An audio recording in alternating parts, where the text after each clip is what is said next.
Hello everyone and welcome to another podcast episode. Now before we get into this, I just need to put some focus and attention on our Something to Say movement, which is going to run out of funds at the end of this month.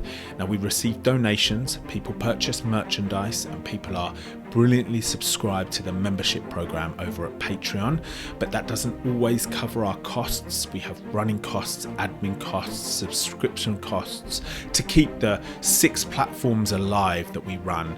Lots of hard work from the excellent team of volunteers that work with me on all of this content, formatting the stories, writing the questions, getting the videos out there, and we really need financial help this month. We had some big donations come in earlier in the year. That's why you don't hear me call out for donations very often, even though people say I should be doing that every week. So please, if you have anything to spare, please do come and help us. You can donate directly at jeremyindica.com. You can purchase merchandise at somethingtosayofficial.com. If you're watching along on YouTube, you can see I'm wearing one of the t-shirts today. Or you can join our membership program for exclusive content at patreon.com. All available on your usual websites. Thank you so much for your support. We need to keep these platforms alive, and until we get big funders or big donations come from attracting brands and businesses, which is where I want it to go, we need to club together as a team and make this happen, because Something to Say is changing lives, and if you're following that on social media, you will know about that. Thank you so much. I hope you enjoyed this episode.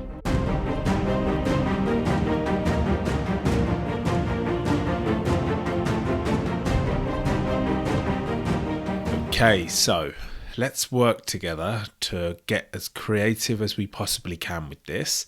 Let's problem solve it. Let's put this puzzle together in the best way that we can arrange it, because we're constantly learning. I am constantly learning from everything that I read, watch, every piece of feedback that I get every time I perform in front of one of these live audiences.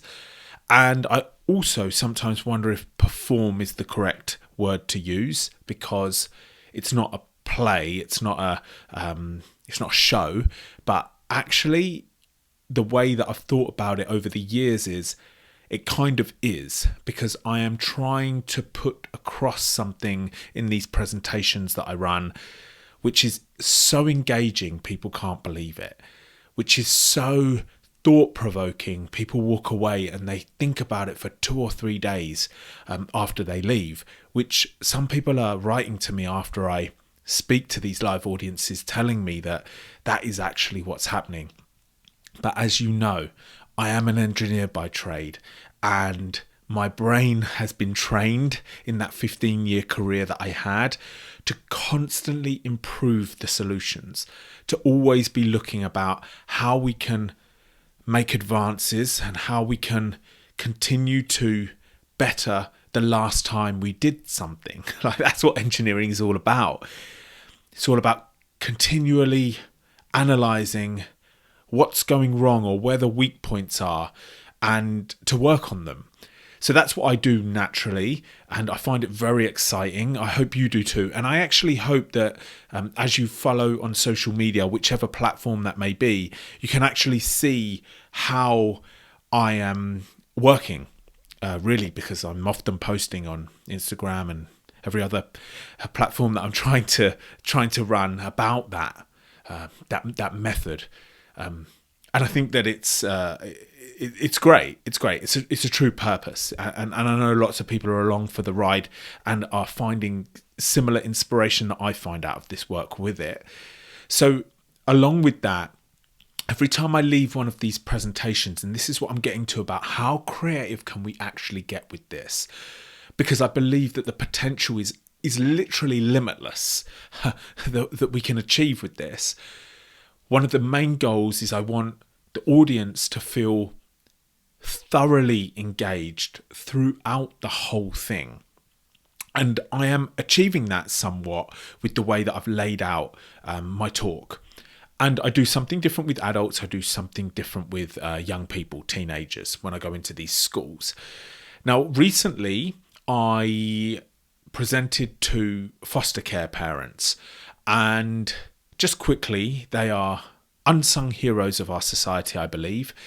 They take children on from all ages who have never had secure homes or secure parenting in most cases, and they bring them into their own home and give them an opportunity that they wouldn't have had before. And as you can imagine, or as maybe we could allow ourselves just to think about for a moment, these young children have had horrendous backgrounds that maybe we couldn't even comprehend. And so they are coming with their challenges. And so for me to speak to foster carers who are often looking after children who have come from a sexual abuse background, that's a great opportunity for me to exchange some information from a real life story. Now, one of the mothers who was in one of these presentations that I did recently, she asked a question at the end in the Q&A part that I do, and she still couldn't get her head around why I never told my dad when this was all happening to me when I was 8 years old. And when she asked that question, because she was so curious, she was still curious about that because she couldn't get her head around it. And I thought to myself when I left, because she asked that question and I answered it, and she did a bit more digging, which I love, by the way, in the Q&A session when people really go for it. Because when I open the Q&A session, I always say, there's no boundaries here. Please, anything that's on your mind, ask me and let's get into it. That's what she was brilliantly doing. So she asked a few more questions. And when I went away from that, I thought, you know what?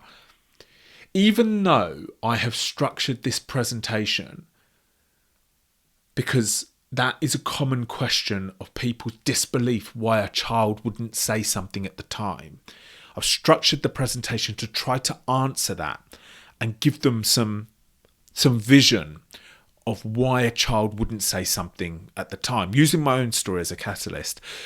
But her asking those questions at the end, at the Q&A, showed me that I hadn't done a good enough job of communicating that. I hadn't done it clearly enough, even though I thought after doing some changing around over the last couple of months with the way that I arrange the discussion around the grooming process, that part of the presentation, I thought that I'd covered that. But I thought, she's not the only person that's going to be thinking this. She's just the one that was forthcoming in asking me the question. I thought, right, okay, so what are we going to do about this? Because I can just talk about it. I can talk about why I didn't, right? Why I didn't say something. And I can use the knowledge that we've gained through people bravely sharing their stories on Something to Say platform that I run, and see how many other people never said anything at the time and their reasons for it. Thank you to everybody that's shared their story on our Something to Say platforms. Thank you for that. We are learning as a community from you, and it's very inspiring. I thought, right, how am I actually going to do this then? What other techniques can I use? And I spoke to my mates about it, and we had a brilliant discussion, me and two mates, about it, And we were thinking, right, how can I get the audience out of their head and into their heart? How can I get the audience back in the mind frame of a child? Because I think that's where it's going wrong. Because when I'm telling you, and I'm telling you about my story and other people's stories, or the actual like neuroscience of it, or the emotions around it,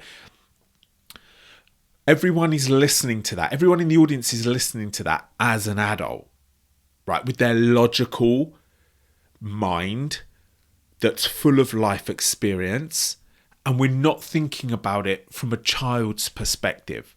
So how am I going to achieve that? How am I going to put people in a child's mind? So we thought about some ideas, started brainstorming them. I spoke with some colleagues that I know well through doing this work, and we put together this idea. Right, so let's say I did this. Let's say I said to the audience, can everybody stand up?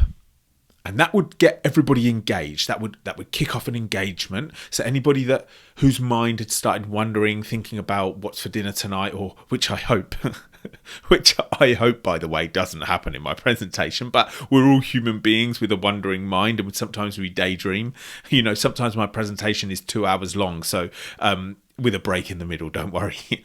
But that's natural. As soon as I say everybody stand up, it demands focus. And then I would say to everybody, right, we're going to do a workshop style exercise. I'm going to ask everybody to shut their eyes for 60 seconds and think about something that happened in their childhood to them, that if they were to sit opposite a professional and speak openly about it, it would bring a tear to their eye. And then I'd put a countdown on the projector of 60 seconds with you remember the program Countdown with the theme tune, so everybody would know when the 60 seconds is nearly up because everybody would have their eyes closed. So we'd run it like that. Then I'd say, when the music stopped and the countdown stopped, I'd say thank you to everybody. Everybody would open their eyes again.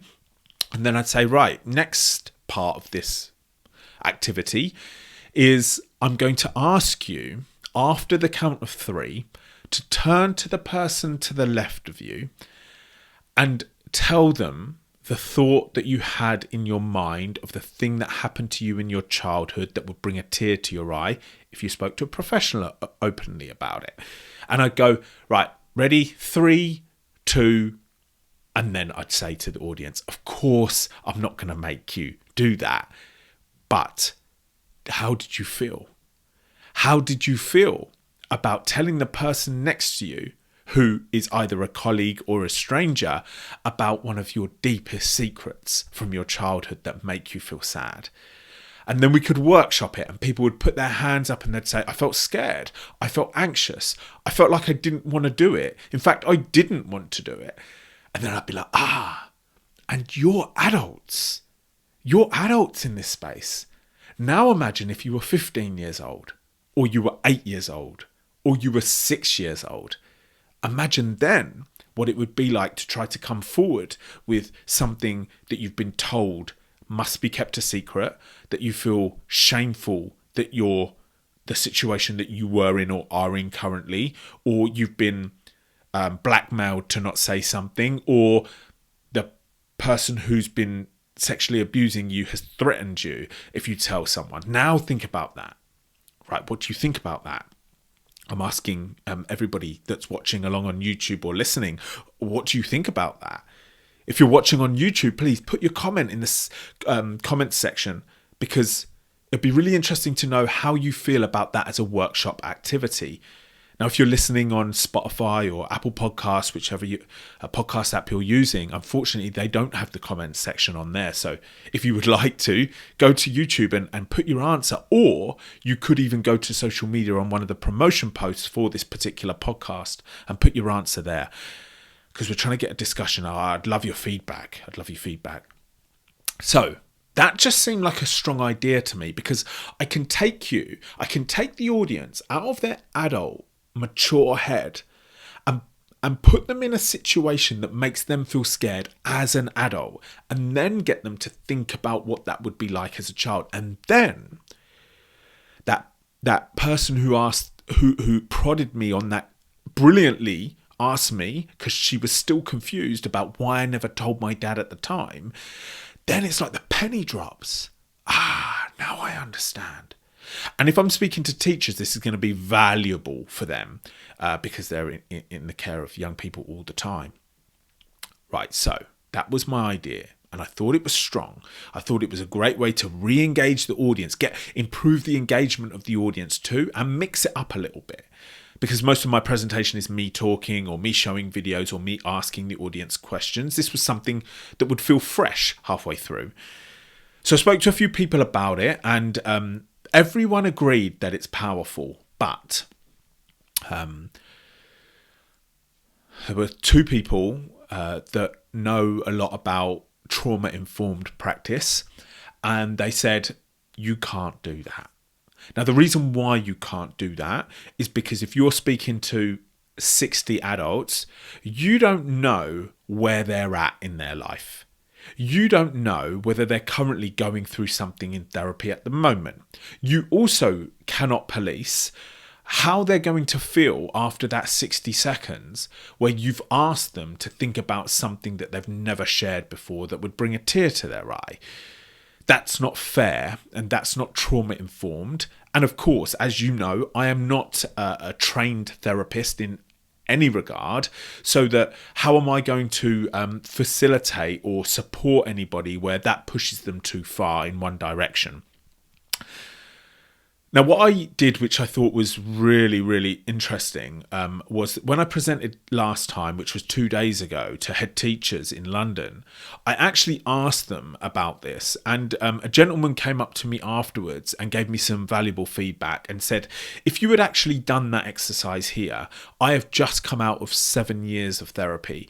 And all I would have been thinking about once we'd sat down after the activity had been completed is you would have lost me because my head would have been somewhere else, and all I would have been thinking about was the thing you asked me to expose myself to.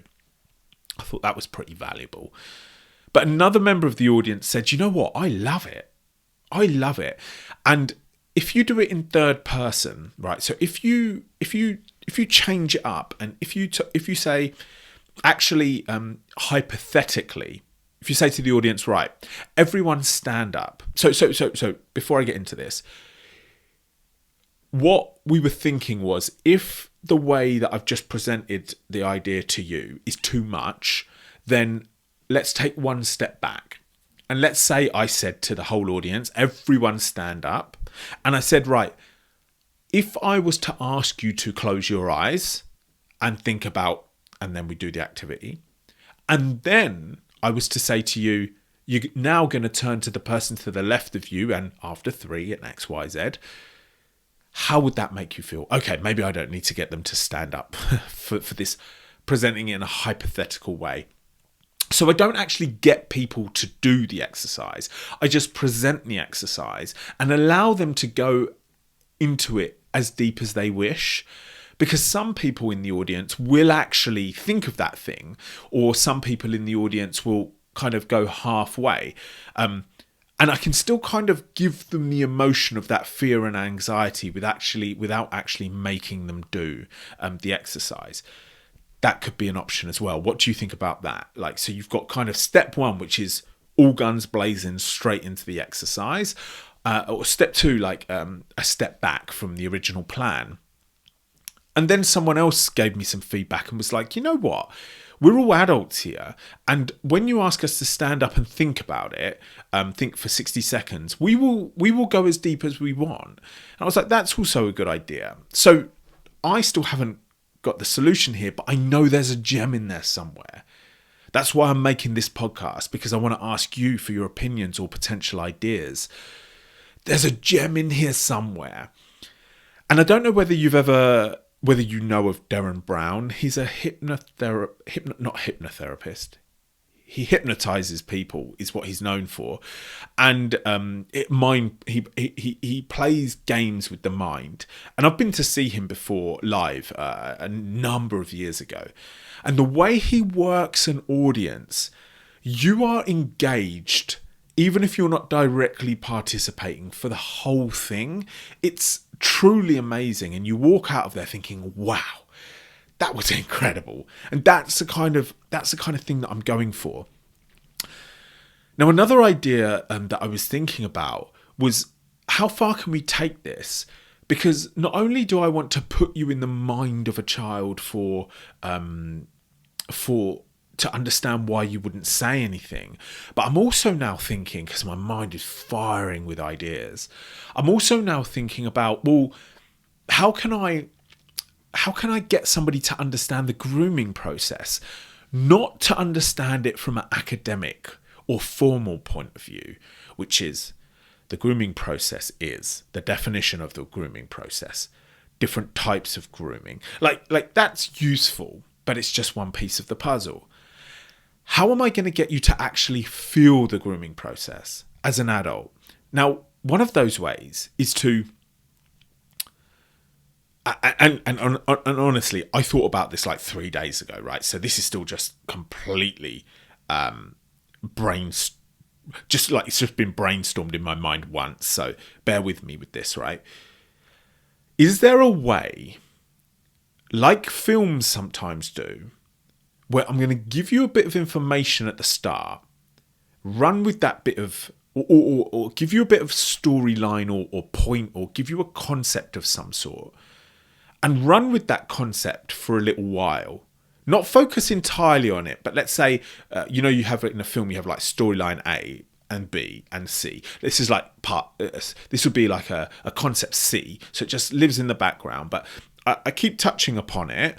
And then towards the end or 2/3 of the way, I'm like, by the way, that was all fake, or that wasn't true, or I led you to believe it. I reveal that actually what I'd led you to believe was false, but you truly believed it.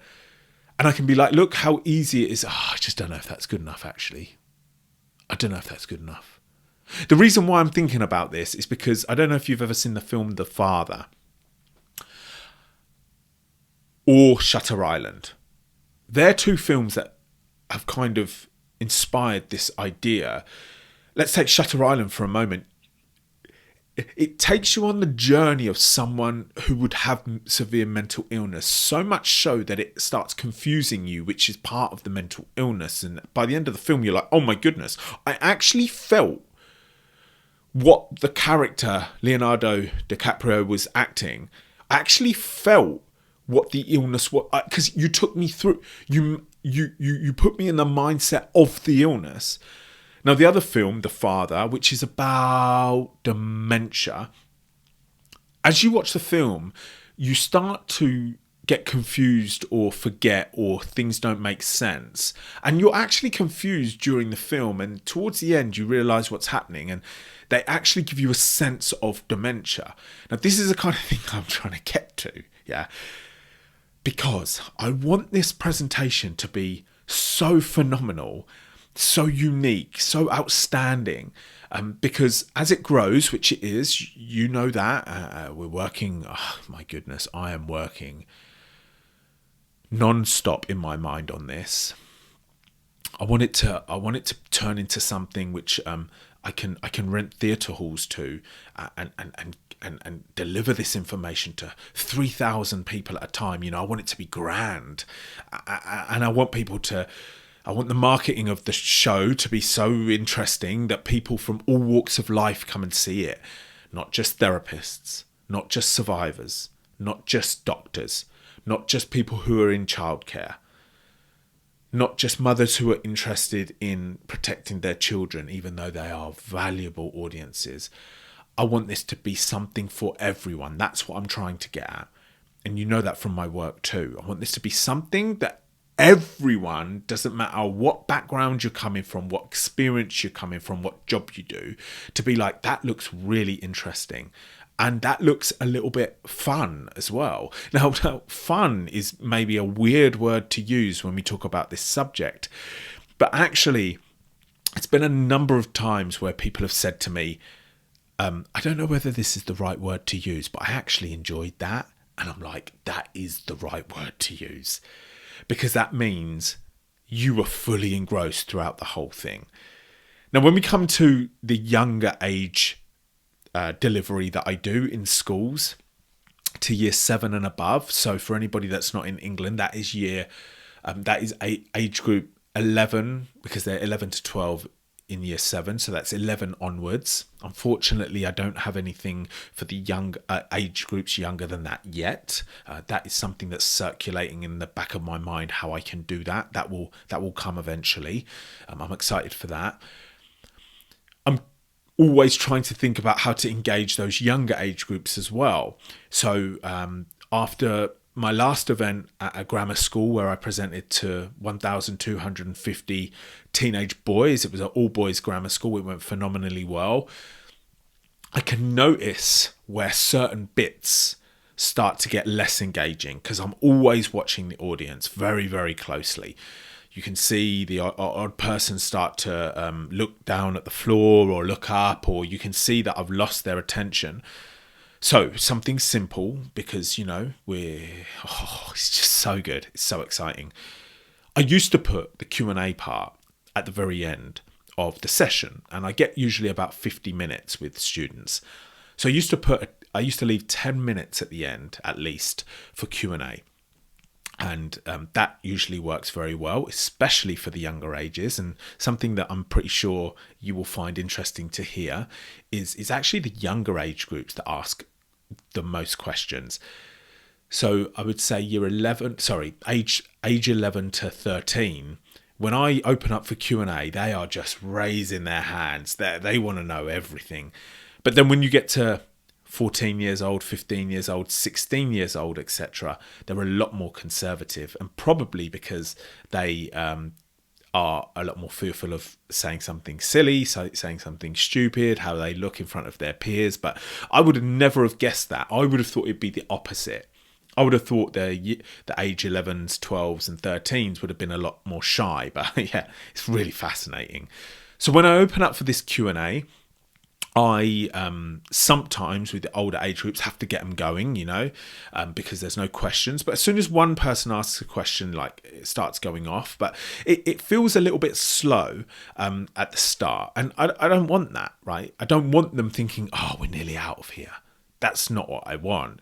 So what I decided to do was split the Q&A. Instead of having 10 minutes at the end, I split it into 3 parts. So you have one a third of the way through, one 2/3 of the way through, and one at the very end. Now, what that does very cleverly is it gives people an opportunity to see that actually this is a safe space. And after they see the first Q&A roll, and then on the second Q&A, they'll be like, you know what, I'm actually going to ask that question. Or by the third, they'll be like, you know what, this is a cool spot here. I'm going to ask that question.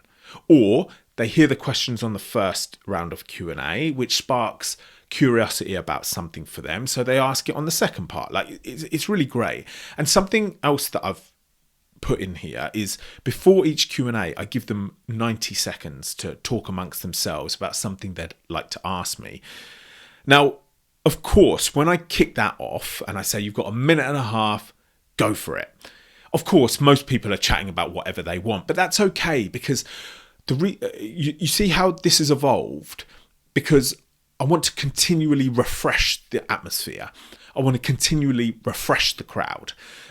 Anyone that would have wandered off or not particularly interested in that particular thing that I've been talking about, they can chat with their mates and it just gives an energy in the room.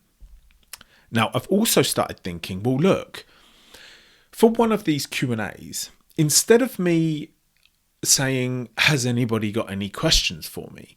Why don't I put 3 of the most common questions that I know most of them will be curious about on the board, and then ask the students to vote on which one they want me to answer. So this gets this gets everybody engaged, because they're now going to look at the board, see 3 questions, and everybody knows they've got to vote, so it'll engage their mind. Again, another technique. And honestly, I just think there are going to be endless techniques like this that I can make an interactive, multimedia, fully engaging, fully thought-provoking, fully inspiring talk. One that they don't usually hear often. And I know that this is working because one of the recent pieces of feedback that I got, which I'm now going to read out for you because it was so great to receive. And this came from a student who had heard me talk, and the message that he sent me through DM read this. Hi, Jeremy. I'm a student at the school you presented at on Tuesday, and I must say, pretty much everyone came out saying how that was one of the most interesting and engaging talks we'd ever had! ! The way you explained your story was so captivating. Thank you so much for sharing. It was really inspiring, and I felt very proud of you. So we're already really inspiring these young people. I just think the possibility with this is just completely endless. So what do you think about this kind of like progression? What do you think about these ideas? I'm pretty sure any teachers who have been through their teacher training here know loads of techniques that you can just send to me about different ways you can work a crowd. Now, if you've been following me for some time, I'm very interested in comedians and how they work a crowd. Just one person with a microphone on a stage for an hour, hour and a half, and you feel fully engaged throughout the whole thing. So I watch a lot of comedy sets on Netflix, and I learn a lot from these different characters and personas as they deliver a message or their thoughts about the world sometimes through comedy. Fascinating. So I just wanted to kind of speak with you about how it's all going, because I know you see my posts online with pictures from the back of the assembly hall with all the students in there, or back of the room when I'm presenting to adults. And I just thought I wanted to give you a bit of an insight into the brainstorming and the work that goes on behind the scenes. And by the way, I know a lot of people have been messaging me, asking me if I have a recording of what I perform or present. And unfortunately, I don't. Just logistically, to take a camera into school and start recording isn't the complication that I want to request from a school. But also, this is changing so rapidly at this moment, because it's still it will forever be in its infancy. I will never stop trying to polish the performance and the way that I do it. So one day I will manage to reach that aim of mine and that vision of mine to be able to rent theatre halls out and get this to anyone that wants to come, instead of just organisations and businesses that book me. And another vision of mine, which I completely believe I will achieve in good time, with your help too, with your support too. You do know that I wouldn't be able to do anything without the audience and the people that are following this work, constantly encouraging me and backing me when things don't go so well. So one of the ideas is I want to one day have so many bookings that I can't handle it. There's not enough days in the week for me to handle the bookings, especially from schools with students. And then what I want to do is I want to then pick an area, let's say a city like Birmingham, for example. I've been there a couple of times in the last month. Find somewhere where I can rent, let's say 1,000 capacity, and then write to all the local schools and say, on Monday, I am opening this venue for year 7s. And I can then house 15 schools in one go, same age group. And then on Tuesday, year 8s, Wednesday, year 9s, etc. And then I can actually get this message. Oh my God, could you imagine the energy in a room like that? This is just going to be so... What an adventure. What an adventure we're on. I feel... Yeah, okay, what happened in my story and many other stories is so sad, so horrific, so heartbreaking. But honestly, if we can change this into something that's going to inspire today's generation, that is the medicine. That is the therapy in all of this. So big goals, big visions that will be achieved with lots of hard work. I also know there's many more obstacles coming. There's many more setbacks coming. I had a message recently from a school saying that they won't book me because my social media content online is too adult and the students will find me after I leave, and they don't want that, even though young people are exposed to absolutely everything on the internet and are following YouTubers in their mid-20s talking about hooking up on a one-night culture. They all watch pornography. They're all watching films with gang violence themes, drug themes, but you don't want to bring me in because they'll find one of my posts. Like, I'm forever having to battle against the stigma that society holds and the fear that society holds, but we will make it. We will make it, and I have no doubt in that, because I will continue to work hard. I will continue to work fast. I will not fast. That's one of my I was going to say downfalls. Just be patient, Jeremy. Slow down, Jeremy. Work hard, but work smart. Concentrate on other areas of your life too. They're very important too. I'm saying this to myself because I'm continually having to repeat it in my own mind. And we will do something so phenomenal with this that when we're all retired and old, will look back and be like, wow, look at what we created. And then we can pass it down to the next generation for them to work on it further in the new world that's been created. That's the vision. That's the goal. As I always say, anything is possible. Thank you so much for listening to this podcast or watching along on your YouTube channel. Press those like buttons, leave those comments to kick the algorithm in gear, and I'll see you for another episode soon. Thank you. Okay, so I feel really good about that, As I was recording that, I just felt like it was fun. It was fun to brainstorm the different ideas that are going on in the background, behind the scenes, that you won't hear about because it's not something that I often talk about on my social media pages. So I hope you enjoyed that too. I know it's a bit different to the other podcast episodes that I run, but I'm trying to get some variety in here. I don't want it to be the same every time. I want it to be different. I want every title on Spotify or YouTube channel to be something you're like, oh, that's fresh and exciting, because then we can just not so much have a good time doing this, but actually, you know what? Let's call it that. Let's have a good time whilst we problem solve this crime and do the best that we can for today's generation. So thank you so much for joining me on this podcast, and I'll see you again for another one soon.